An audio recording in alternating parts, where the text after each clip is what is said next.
Hi everybody, it's Thoma. I'm thinking about starting a new journal. Now, I thought I would go through what I do. So, I picked out a box, a cereal box. Anyway, I find it easier for me. I've got arthritis, so I don't like taking two pieces of cardboard and gluing them together and then making the backing and everything. That's too complicated and too hard for my hands. So I use even like little tiny boxes like this cereal, for hot chocolate.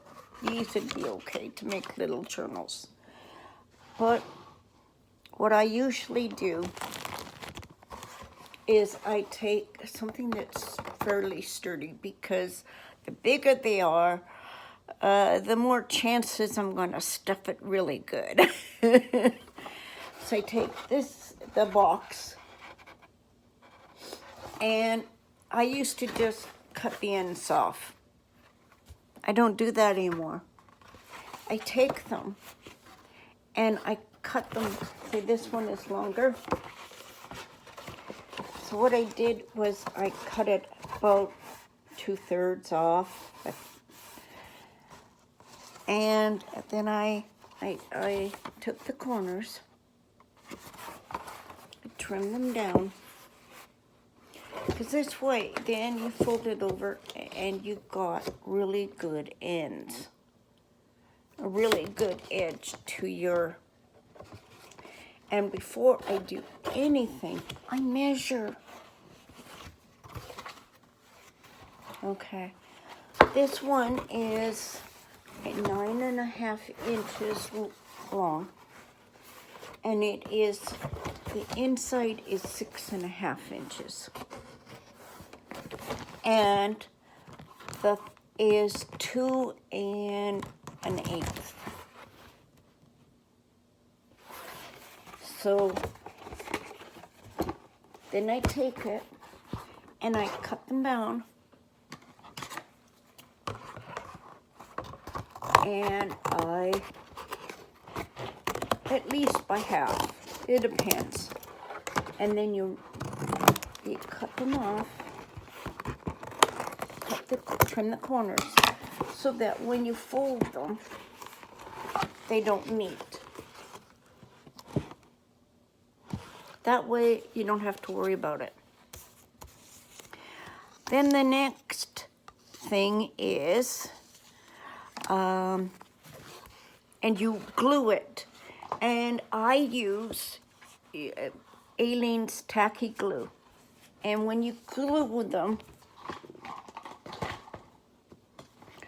I pin them. I have got these bulldog clips, and I clip them, and I leave them on for a good hour or so. This is really good glue, and you can get it at the Dollar Tree, which is even a better deal. So then you think, okay, what's the next step? After you glue them down, you let them dry good. So I usually do that one day, leave it and do it another day. Then I think, okay, what am I going to use for the cover? You can do about anything. Sorry, I just throwing the extra paper away so I don't step on it or anything. And I was going to use this lovely fabric. Just gorgeous. But, oh no, it was this one I was going to use. But it's not wide enough. It's only about 10 inches wide. You want, so when you have your material and you glue it with tacky glue, that's what I use. You want to have a really good, a lot to fold over the edge. And this would give me just a little bit, and it's not quite wide enough. It's long enough, it's just not wide enough. So I'm not going to choose this fabric, and I'm not going to cut it down enough to do it. I've got lots of material. A seamstress of a friend of mine gave me, she was moving, and I asked her what she was going to do with all her odds and ends, and she just said she was giving it away. And I said, could I have it? So she said, yeah. She said, what are you going to use it? And I said, for covers for journals. So I got this beautiful fabric. And it is plenty wide enough and long enough. So you want to be able to fold it over enough that you have got lots of space when you glue it. And there'll be extra. See, there's plenty here.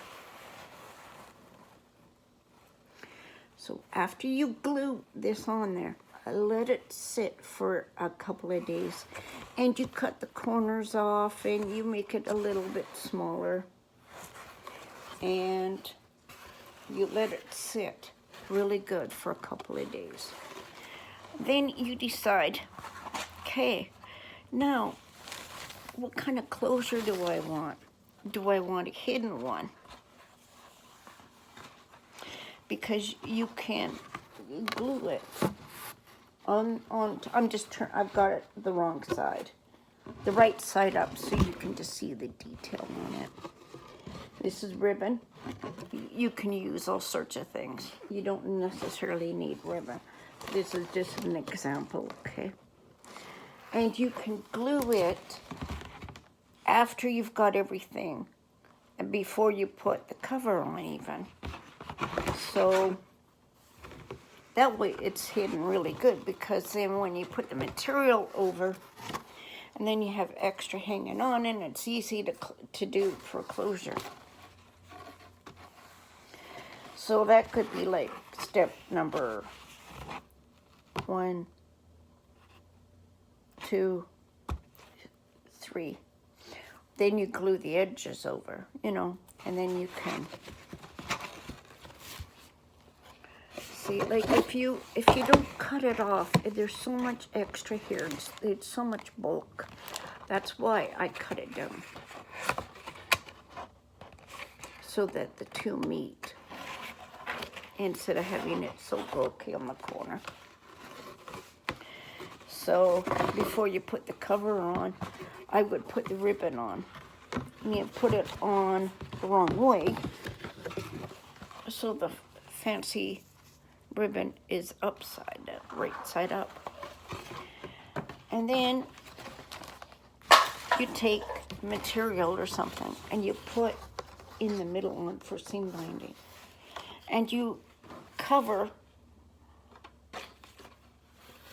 about this is why I measure it, so I can figure all this information out and have everything ready, so I know exactly what size of paper and everything else to use. Just ribbon fill, that's all.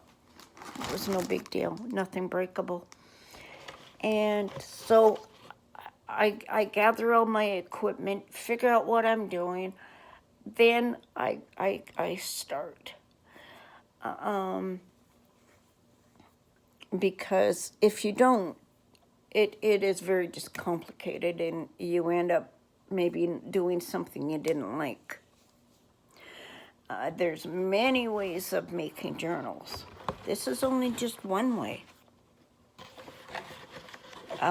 You don't have to make closure. You can use an elastic band closure. You know, you can add that on afterwards.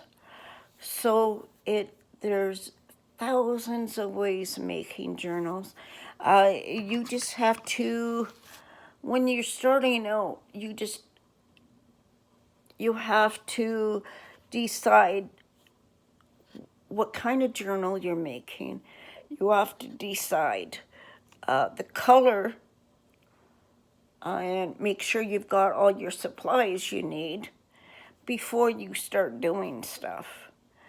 And just makes it a lot easier.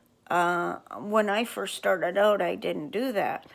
And so it was kind of just like hodgepodge, and I had a bit of a mess on a couple of journals.